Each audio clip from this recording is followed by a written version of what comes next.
देखिए, इस वीडियो में मैं आपको 14 किताबों के बारे में बताऊंगा और ये वो 14 किताबें हैं जिनके बारे में मैं ये सोचता हूं कि अगर मैंने इन किताबों को पहले ही पढ़ लिया होता तो मेरी जिंदगी में बहुत सारी परेशानियां आई ही नहीं होती।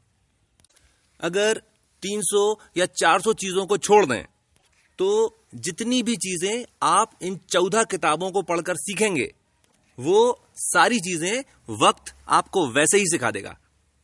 पर देखिए, वक्त के सिखाने का जो तरीका है वो बहुत ही ज्यादा खराब होता है।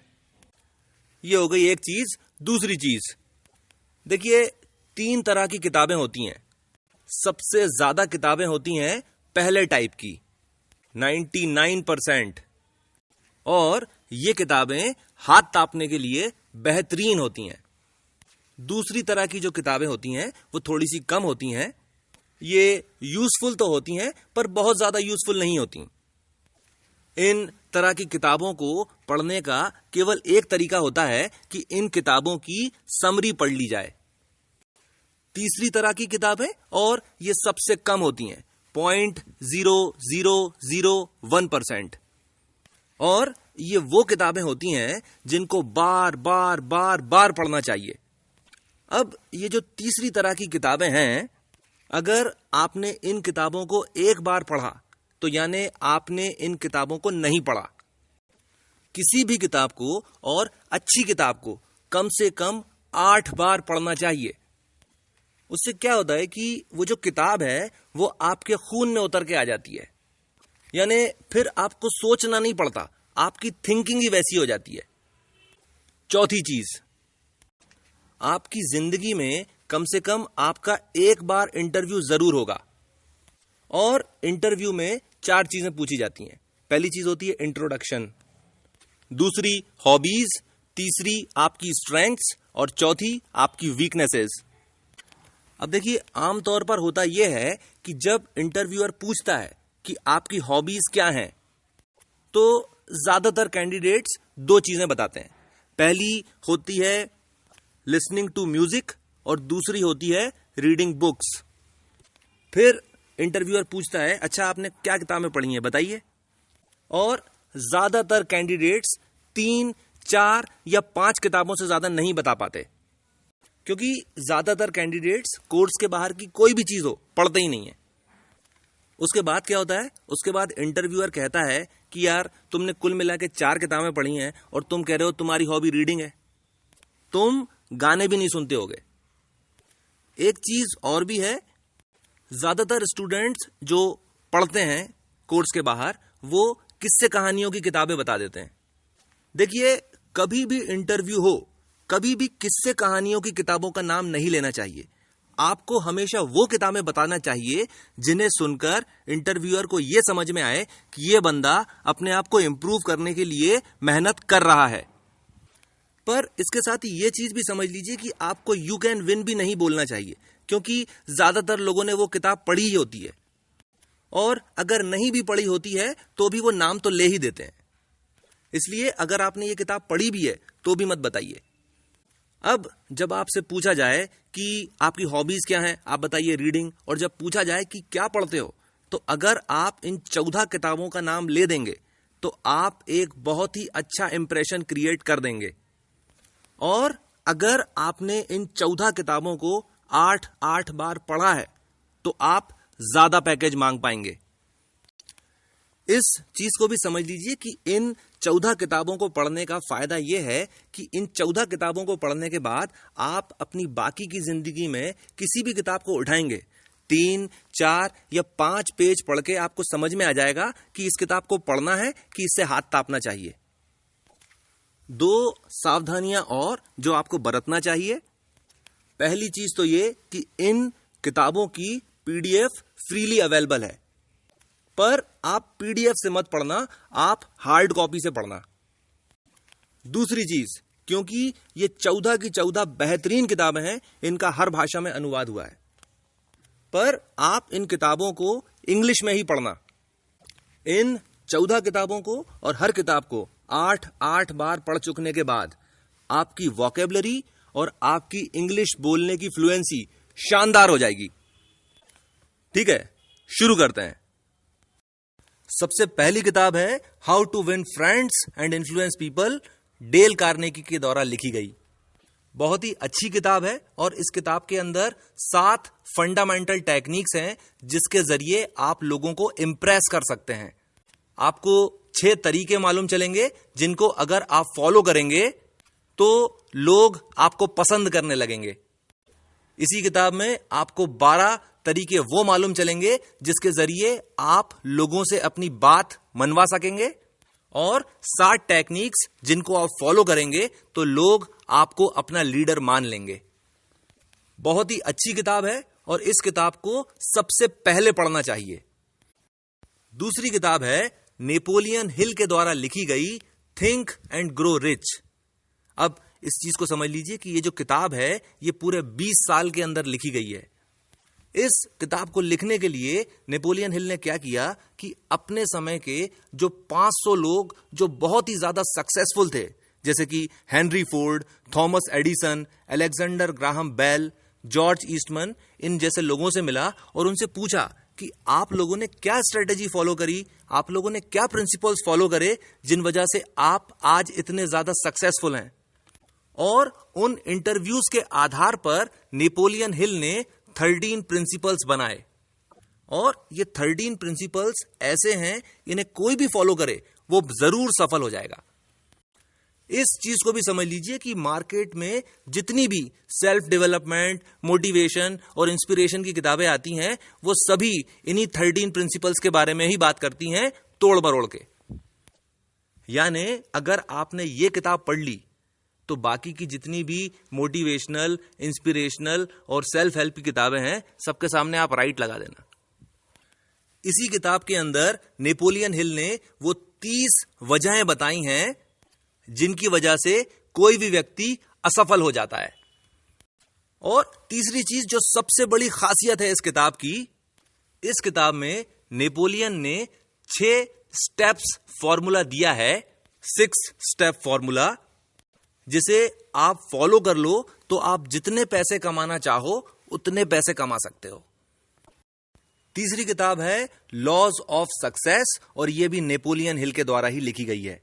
अब नेपोलियन हिल साहब जो थे, जो सभी मोटिवेशनल ऑथर्स और राइटर्स के गुरु हैं, उनके भी गुरु थे एंड्रू कार्नेगी। वो बिजनेसमैन थे। उन्होंने कहा कि यार तुमने किताब तो ऐसी लिखी है कि बस इसके अंदर केवल अमीर कैसे बनते हैं ये समझ में आ रहा है, लाइफ, फैमिली और रिलेशनशिप के बारे में तो तुमने कुछ लिखा नहीं। तो फिर नेपोलियन हिल साहब ने लॉज ऑफ सक्सेस लिखी और इस इच्छा से लिखी कि यह किताब स्कूल के बच्चों को पढ़ाई जाए। अब इस किताब के अंदर यह चीज भी बताई गई है कि केवल पॉजिटिव एटीट्यूड से कुछ नहीं होता है। सही स्ट्रेटेजी बनाकर पूरी ताकत के साथ जब तक मेहनत नहीं की जाए आप सफल नहीं हो सकते। अब इस चीज को भी समझ लीजिए कि वो ऑथर्स जो केवल पॉजिटिव एटीट्यूड रखने की बात करते हैं वो बहुत ज्यादा चलते हैं। इसलिए चलते हैं क्योंकि लोगों को लगता है भाई खाली पॉजिटिव एटीट्यूड रख लो सब हो जाएगा। पर आप खुद सोचो कि केवल पॉजिटिव एटीट्यूड रखने से क्या आप IAS का एग्जाम निकाल लोगे? केवल पॉजिटिव एटीट्यूड से SSC भी नहीं निकलेगा। इसका एक एग्जाम्पल बताता हूं। आपने वो देखा होगा एग्जाम्पल, गिलास आधा भरा कि आधा खाली। अगर गिलास पहले पूरा भरा हुआ था और आधा पानी गिरा दिया तो गिलास आधा खाली, और अगर गिलास पहले पूरा खाली था और उसके अंदर आधा पानी भर दिया तो गिलास आधा भरा। एक एग्जाम्पल और सुना था मैंने किसी पॉजिटिव क्लास में। बोले एक आदमी 10वीं मंजिल से गिर गया। जब वो 6ठे मंजिल से गुजर रहा था तो एक ने पूछा भाई कैसे हो? तो वो आदमी जो अब बिल्कुल गिरने ही वाला है उसने बोला कि अब तक तो ठीक ही हूं। इस एग्जाम्पल से यह साबित नहीं होता कि वो आदमी जो गिर रहा था उसका एटीट्यूड पॉजिटिव था। उससे यह समझ में आता है कि वो आदमी बेवकूफ था। चौथी किताब है शॉन कवी के द्वारा लिखी गई the 7 habits of highly effective teens. अब देखिए असली किताब तो है the 7 habits of highly effective people, Stephen Covey के द्वारा लिखी गई। पर असल में वो एक पीएचडी है, एक रिसर्च है, और इसलिए वो उसी तरह की भाषा में लिखी गई है, पढ़ने में कठिन है। और इसीलिए आपको पढ़ना चाहिए the 7 habits of highly effective teens, क्योंकि वो आसान भाषा में है। दूसरी चीज, इसके अंदर एग्जाम्पल्स बहुत सारे दिए हुए हैं और बहुत आराम से समझ में आने वाले एग्जाम्पल्स हैं। एक फायदा यह भी है कि आप जब इस किताब को पढ़ेंगे तो आपको एग्जैक्टली समझ में आएगा कि जो प्रिंसिपल्स बताए जा रहे हैं उनको आप अपनी जिंदगी में किस तरह से अपना सकते हैं। 5वीं किताब है जेम्स एलन के द्वारा लिखी गई एज अ मैन थिंकेथ। अब इस किताब का प्रिंसिपल यह है कि इंसान जो है वो माली है और इंसान का जो दिमाग है वो बगीचा। अगर गार्डन की सही तरह से देखभाल नहीं की जाए, उसके अंदर अच्छे बीजे नहीं बोए जाएं, तो अपने आप ही खरपतवार उग जाएगी। तो इस किताब के अंदर उन्होंने समझाया है कि हम किस तरह से अपनी थॉट्स रेगुलेट कर सकते हैं। हम ऐसा क्या करें कि पॉजिटिव थॉट्स तो अंदर आएं, पर नेगेटिव थॉट्स कुछ भी करके अंदर नहीं आ पाए। और उन्होंने बहुत ही प्रैक्टिकल सॉल्यूशन दिया है इस चीज का। दूसरी चीज, पॉजिटिव एटीट्यूड होने का मतलब क्या होता है, यह आपको एग्जैक्टली समझ में आ जाएगा इस किताब को पढ़ के। 6ठी किताब है जिग जिगलर के द्वारा लिखी गई सी यू एट द टॉप। इस किताब की सबसे बड़ी खासियत यह है कि इस किताब के अंदर जिग जिगलर ने स्टेप बाय स्टेप मेथड बताया है कि सबसे पहले आप ये करो, फिर ये करो, फिर ये करो और फिर ये करो, और आप अल्टीमेटली सक्सेसफुल हो जाओगे। और इस किताब की सबसे बड़ी खासियत यह है कि इसके अंदर यह भी बताया हुआ है कि बुरी आदत को किस तरह से छोड़ना है और अच्छी आदत को किस तरह से पकड़ना है। अगर आप फर्स्ट ईयर में हैं तो ये इस किताब को पढ़ने का सबसे अच्छा समय है। 7वीं किताब है रॉबर्ट कियोसाकी के द्वारा लिखी गई रिच डैड पुअर डैड। अब इस किताब को पढ़ के आपको समझ में आ जाएगा कि अमीर लोग और अमीर क्यों होते चले जाते हैं और गरीब लोग और गरीब क्यों होते चले जाते हैं। आपको यह भी समझ में आएगा कि किसी भी काम को करने के लिए नहीं करना चाहिए, किसी भी काम को सीखने के लिए करना चाहिए। तीसरी चीज, इस किताब को पढ़ के आपको यह समझ में आ जाएगा कि पैसे का इस्तेमाल असल में करना किस तरह से चाहिए। 8वीं किताब है जैक कैनफील्ड और मार्क विक्टर हैंसन के द्वारा कंपाइल की गई chicken soup for the soul series. अब ये एक पूरी सीरीज है, 240 किताबें हैं इसकी। किताबों की पूरी लिस्ट विकिपीडिया पर देखी जा सकती है। अब इस किताब की सबसे बड़ी खासियत यह है कि असल में ये लोगों के द्वारा लिखी गई शॉर्ट स्टोरीज हैं। अगर आप स्टूडेंट हैं तो आप पढ़ लीजिए chicken soup for student soul. अगर आप टीनेजर हैं तो पढ़ लीजिए chicken soup for teenager soul. अगर आप टीचर हैं तो पढ़ लीजिए chicken soup for teachers soul. अब इस किताब की सबसे बड़ी खासियत यह है कि इसके अंदर शॉर्ट स्टोरीज हैं। वह किसी भी कहानी को पढ़ने में अधिक से अधिक 10 मिनट लगते हैं, उससे ज्यादा नहीं लगते। क्योंकि साधारण लोगों ने लिखा है इसलिए इसके अंदर महानता वाली कोई बातें नहीं है, बिल्कुल प्रैक्टिकल और टू द पॉइंट अप्रोच वाली बातें हैं। दूसरा फायदा यह है कि इस किताब के अंदर कलोक्यूअल इंग्लिश लिखी गई है, यानी बोलचाल की भाषा। अब आपकी जानकारी के लिए एक चीज और बता दूं कि चाइना के अंदर इंग्लिश सिखाने के लिए chicken soup for the soul series का इस्तेमाल होता है। वहां पर इंग्लिश लिटरेचर नहीं पढ़ाया जाता और chicken soup for the soul series को इसलिए पढ़ाया जाता है क्योंकि इससे इंग्लिश सीखने की गति बहुत ही ज्यादा तेज हो जाती है। 9वीं किताब है रिचर्ड कॉश के द्वारा लिखी गई द 80-20 प्रिंसिपल। पूरी दुनिया में आप कुछ भी चीज उठा लो, कहीं पर भी चले जाओ, 80-20 प्रिंसिपल रहता है। 80% लोगों के पास दुनिया की 20% दौलत है और बाकी के 20% लोगों के पास दुनिया की 80% दौलत है। क्वेश्चन पेपर उठा लो, 80% क्वेश्चंस 20% सिलेबस में से आते हैं और 20% क्वेश्चंस 80% सिलेबस से आते हैं।